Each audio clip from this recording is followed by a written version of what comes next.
Did you start on bass or guitar? Fuck no, dude. Okay. I wanted to be the singer. Nice. Oh, I okay. wanted to be Chester Bennington Yeah. fucking bad when I was a kid, dude. Oh, rest in peace. And I had a friend Brian that I met on the bus, and he was also into Linkin Park, and we would fucking play band, kind of like we would fucking. He had a mattress that was just on the floor.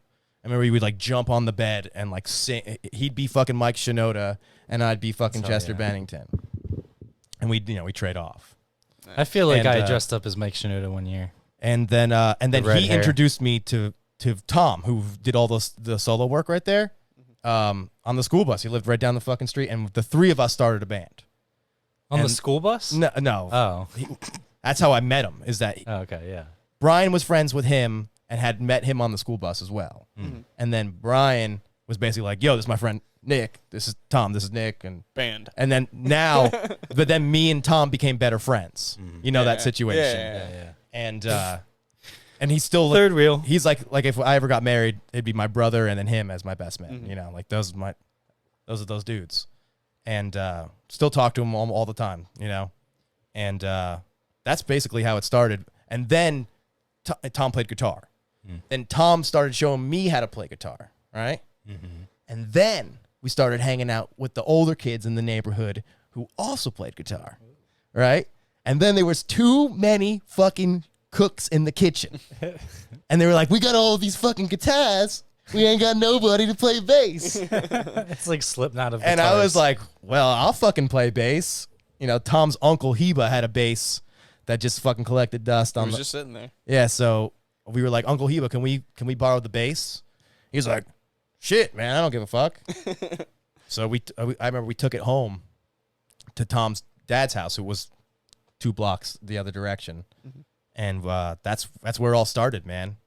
And we, my buddy Big Nick. So he was Big Nick. I was Little Nick. Because if you ever saw this guy, I mean, he's Brock Lesnar shoulders, dude. Nice. And he did when we were like 13. Jesus. Yeah. Anyway, He earned Big Nick. Yeah. I lift Definitely. heavy things. Because I like to consider myself like a normal sized Nick, Yeah. but I'm just smaller than him. Yeah. You know.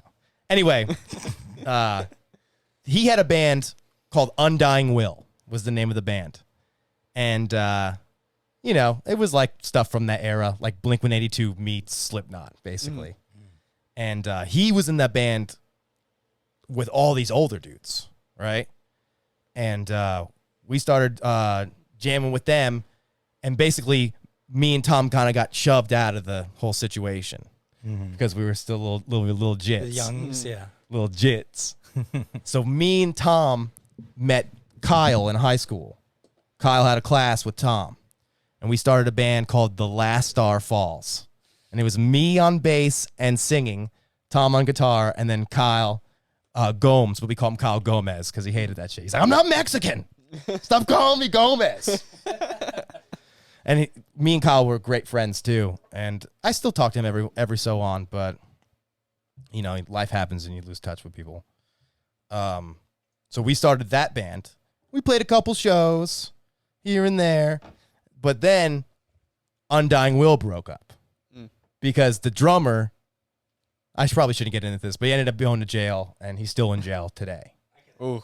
Yeah. And then, like, we're Something talking dark. about something that happened when I was like 14, 15 years old. He's still in jail Yikes. 15 years later.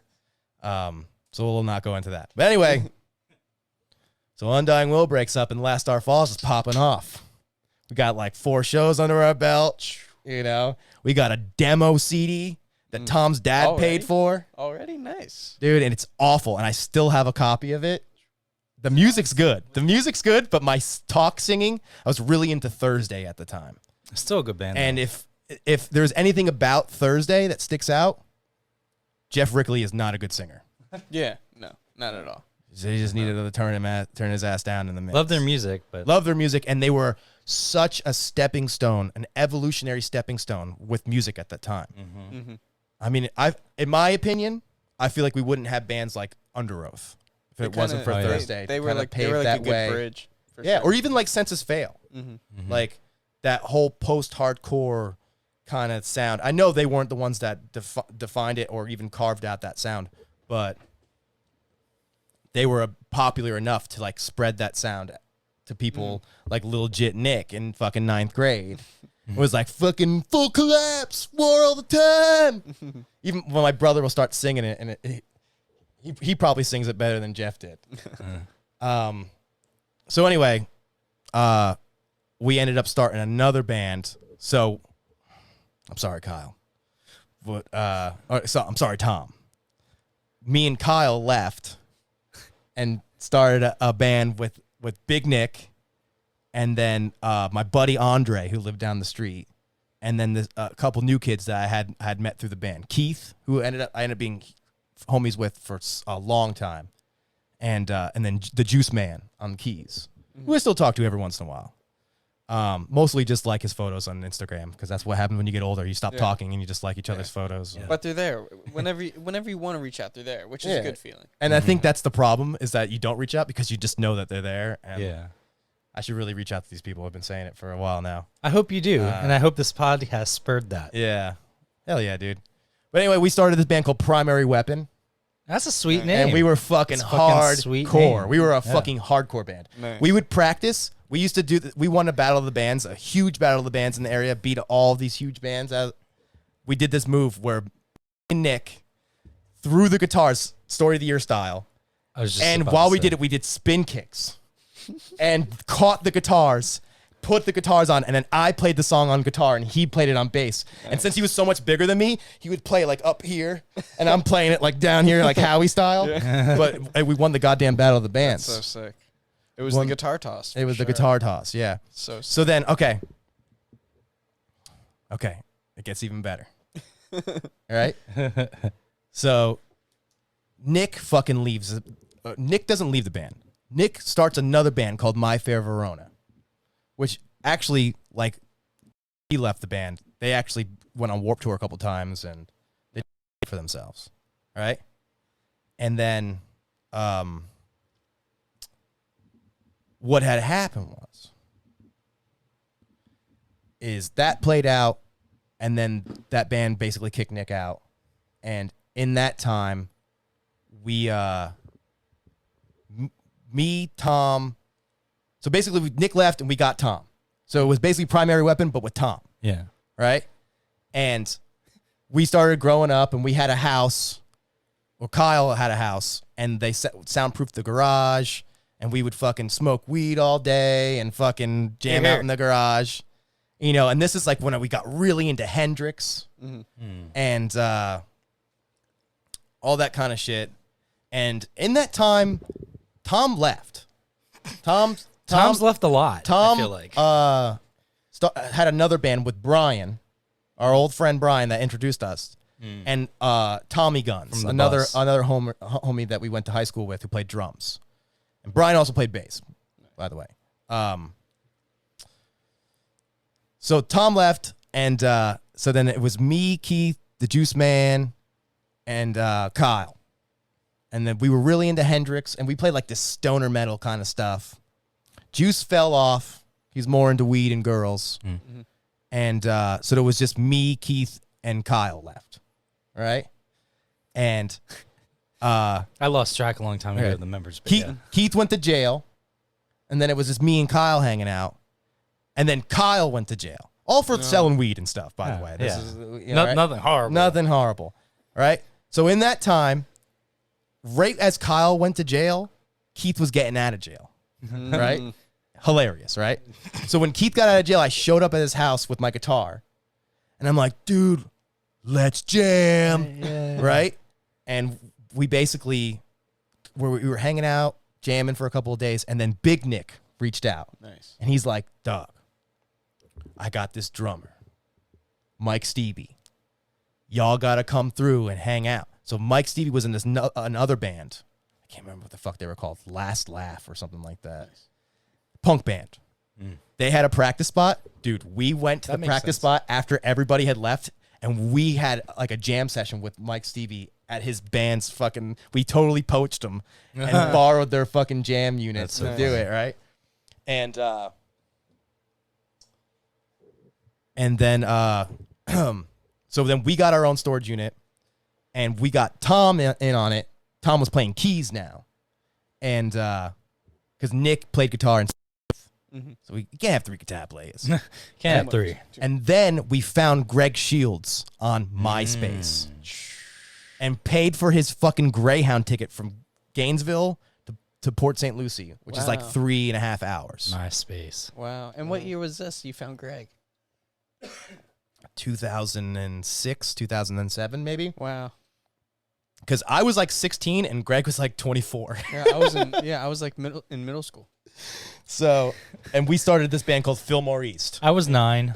He was 20. And it was named after... I remember Greg playing me a Fillmore East song way back in the day. And it was named after Jimi Hendrix Live at the Fillmore East, which was my favorite. Nice. Favorite. Jimmy's definitely Band of my Gypsies, favorite dude. guitarist. He played a song called Machine Gun. And it was like, dude, that is like metal, but it's psychedelic rock. Yeah, I remember thinking it was pretty dope. And Greg is like such We an used amazing to singer. we used to do like a stoner metal version of this song. Yeah. And just jam on it. That's kind of shit I got brought up on. It's just like improv. Like to do the job as a bass player and just watch the guitar player.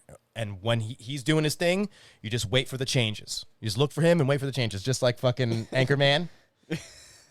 It's funny because it's true. It's funny because it's an actual thing that you have to do, you know? And Greg and Mike left to go start this band called Shut Up and Dance. Stupid fucking band, right?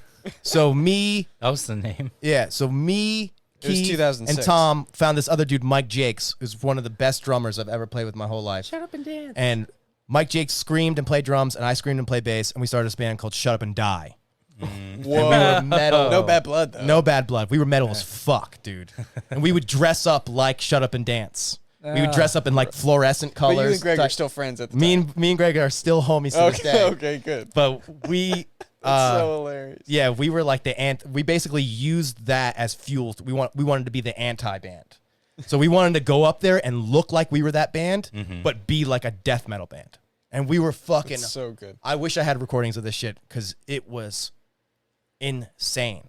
But yeah, and then after that broke up, basically, me and Keith tried to keep it going with this other drummer, and it really didn't work out. But we were going up to Orlando to record with Mike and Greg. Because in that time, when Shut Up and Dance didn't pan out, Mike ended up becoming a recording engineer, which was... He would do that back in the Fillmore days. We'd go to his house and record, and he still shows me how to do stuff to this day. And then Greg is a producer. So the two of them basically started like a studio situation, and me and Keith went up there and did a couple songs, which I have still. It's me screaming and Greg singing. Nice. Yeah. 2 songs, I think. Might be 1. And that led to me joining the Crazy Carls because our band basically dissolved, and I was like, I'm fucking done with this shit. I'm 21, been doing this since I was like 13, and I'm not trying to work at fucking Staples anymore. My life fucking sucks. I hate Staples, and I'm at the point where like I either need to do something or I'm gonna have to go to college or go to trade school or fucking whatever. Yeah. Like real life is calling, and this is what I want to do. And I've like exhausted every outlet that has been available to me my entire life. And it's either now or never. I literally just moved. I didn't even like tell my girlfriend. I like just moved to Orlando. Peace. And I moved in with Mike and Tom had, I kind of left that out, but Tom left that Shut Up and Dance, Shut Up and Die band. Jesus. And because Tom and, Tom Mike, left again. Mike and Greg got him hooked up with the supervillains. So he left because of a girl, all right? And that shit happens when you're growing up. But he left because of a girl, and he joined that band. And I was like, you know what? Fuck that shit, dude. I'm doing the same thing. I'm moving to Orlando, and I'm going to get paid playing for some band that I don't give a shit about the music. I just want to play bass for a living. And I did that for like 5 years, and I was literally about to quit, and I got a call from Greg saying, yo, you remember that band Ballyhoo? Yeah, well, they were talking about maybe they want you to come play bass for them. Yeah. And Hell yeah. I went and tried out for the band, and a couple weeks later, I got a fucking call say, yo, we want you to fucking play for us. You got to move to Maryland.